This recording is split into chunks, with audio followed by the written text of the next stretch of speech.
It may be a while since your pet has passed away. Have you ever had a moment where you felt a little bit better and maybe even had a really good day? Spent time with friends, laughed, felt almost like yourself again. And then the next day, you found yourself in a crying jag. And part of you wondered, what is happening to me? Why can't I just stay okay? Is there something wrong with me? Hi there. My name is Joanne Berg. I'm a therapist with over 20 years of experience and a certified grief educator. On this channel, we talk about pet loss grief. This is a safe, non-judgmental space where your grief is understood. And today, I'm going to talk about long-term pet loss grief and help you understand why it may be showing up this way for you. So I'm going to walk you through 1. Why it can take so long to reach out. 2. Why feeling happiness can feel uncomfortable. 3. Client experiences so you know you are not alone. And 4. How grief can be layered. It is so messy and so hard. 5. How you can begin to understand it differently. So why does it take so long to even reach out for help? Research tells us something very important. The bond that we have with our pets can be just as strong, sometimes even stronger, than many human relationships. Grief after the loss of a pet can be deep, complex, and long-lasting. So it's been a long time, and you're still feeling this. You are not alone, and there is nothing wrong with you. That is very normal, and it is a normal part of the grief process. Sometimes life was busy. You were taking care of others. Other things were happening in your life. You thought that you should be okay. Sometimes your grief was minimized, so you kept silent. Then you felt stuck.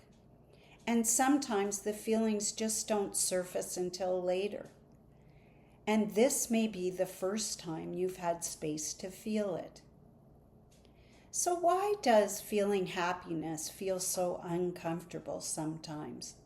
You might laugh, then feel guilty, start to feel better, then pull yourself back, avoid joy, because part of you feels, if I feel okay, I'm leaving them behind, and maybe what they signify to me.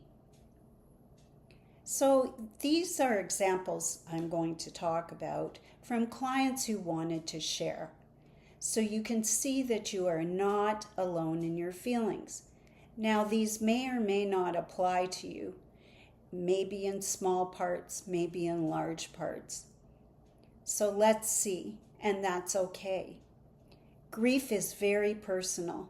There is no one right way to feel it, as I've always said.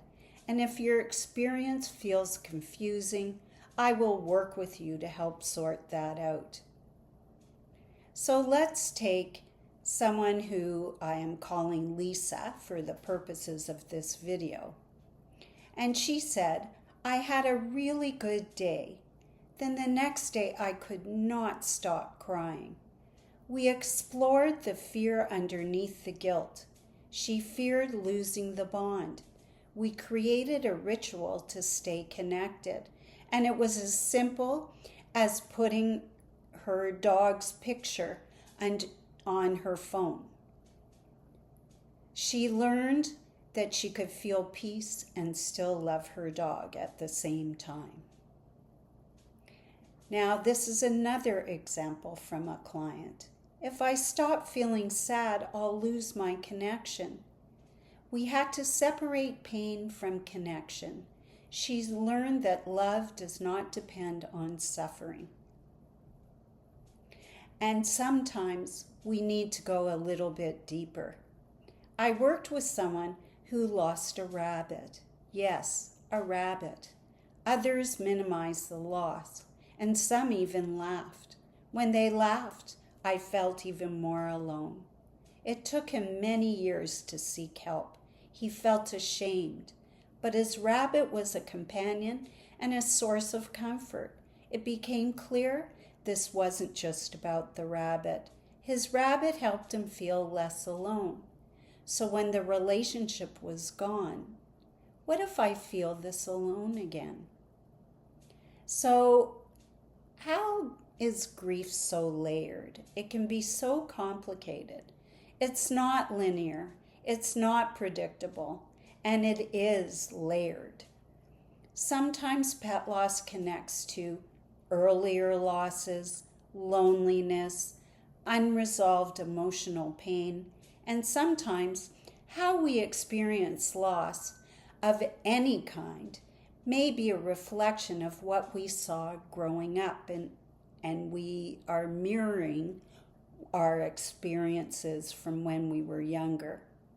For example, were feelings talked about in your family or avoided? Were you comforted or expected to be strong? Was grief acknowledged or minimized? We often carry these patterns with us without even realizing it. So when you experience a deep loss, like the loss of a beloved pet, those earlier patterns can quietly resurface. This does not mean that something is wrong with you. It simply means your grief may have more layers than you first expected. In the rabbit example, this wasn't just about the loss in the present moment. It also touched something deeper. Feeling alone, not being understood, not having that loss taken seriously. When we gently unpack these layers, he said, it feels like a big weight has been lifted. Now, how can we reframe this loss? You are not afraid of feeling better. You are afraid of losing the connection and what it may mean to you. But connection does not depend on pain. Feeling better is not a betrayal. It is part of healing, and healing does not erase love. If your experience feels different, that doesn't mean something is wrong. Your unique experience is valid and deserves to be heard and explored in your own way. And you don't have to do that alone. Let's talk. You can reach out to me directly through my website, petlossandbereavement.com, my email, joannebergen1@gmail.com. Now, very importantly, please note that if you are in distress and feeling like you are spiraling, please call 988 or your local hotline. These are 24/7 and are quite helpful. Take care and see you next time.